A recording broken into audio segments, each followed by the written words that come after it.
Olá, caríssimos, tudo bem? Vamos falar um pouquinho sobre as doutrinas sociais surgidas no século XIX. Essas doutrinas sociais, elas surgem durante o século XIX para dar conta de algumas situações que o desenvolvimento do capitalismo estava deixando surgir e estavam aparecendo, como por exemplo a extrema pobreza e a pobreza que passou a surgir nos grandes centros urbanos, muitas vezes causadas pela extrema desigualdade entre proprietários e trabalhadores, proprietários das fábricas, dos meios de produção e trabalhadores dessas fábricas, os trabalhadores assalariados, que vendiam a sua força de trabalho em troca desse salário. Isso tudo faz com que essas cidades comecem a aparecer nessas cidades a pobreza e a pobreza extrema. E alguns pensadores, durante o século XIX, vão refletir um pouco sobre essa questão da pobreza extrema e dessas classes pobres que por mais que trabalhassem, se mantinham pobres, e como buscar uma solução, um caminho para amenizar e para melhorar essa questão. Uma dessas doutrinas é o anarquismo.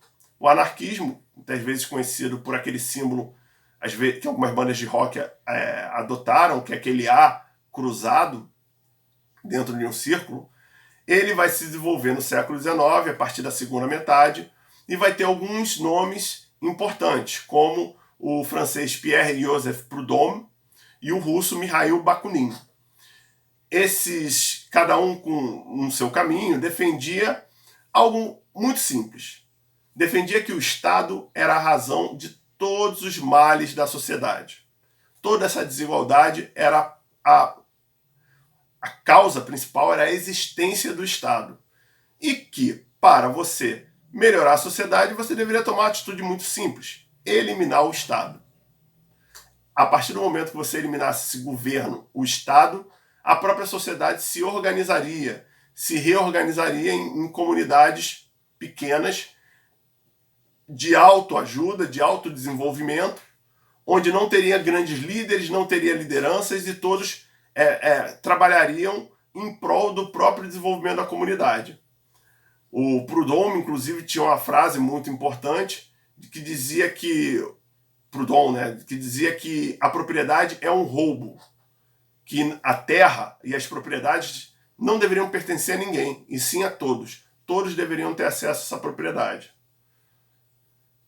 Já o Bakunin, ele era um pouco mais radical e ele defendia claramente que o Estado deveria ser destruído e pelos trabalhadores imediatamente após tomarem o Estado das classes burguesas. E o Estado deveria ser destruído e os trabalhadores deveriam depois se reorganizar em formas comunitárias de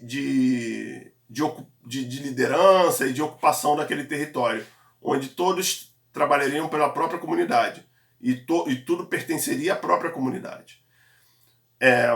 O anarquismo depois ele vai ganhar ele vai ganhar muita força, ele vai ser muito adotado pelos movimentos dos trabalhadores, dos proletariados, no início do século XX. A primeira grande greve no Brasil, a greve de 1917, vai ser altamente influenciada pelo movimento anarquista, porque o anarquismo vai ganhar muita força na França, na Alemanha, na Inglaterra e na Itália. A Itália vai ter um grande nome anarquista, que é o Pedro Malatesta, e os italianos que vão emigrar para o Brasil vão trazer essa ideia anarquista, também vão influenciar na formação dos primeiros partidos de esquerda no início do século XX, e na formação do movimento operário brasileiro, influenciando nessa primeira grande greve geral, que vai ser a greve de 1917. Depois o anarquismo também vai influenciar na década de 60 e de 70 o movimento hippie.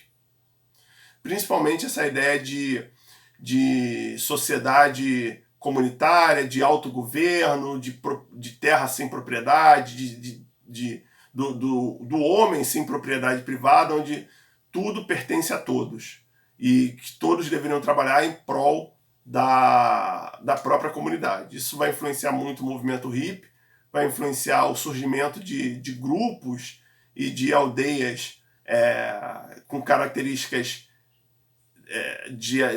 com essas características que se denominavam aldeias hippies, aldeias, comunidades hippies, né? Mais especificamente era o que eles denominavam. Fiquem bem. Um abraço a todos.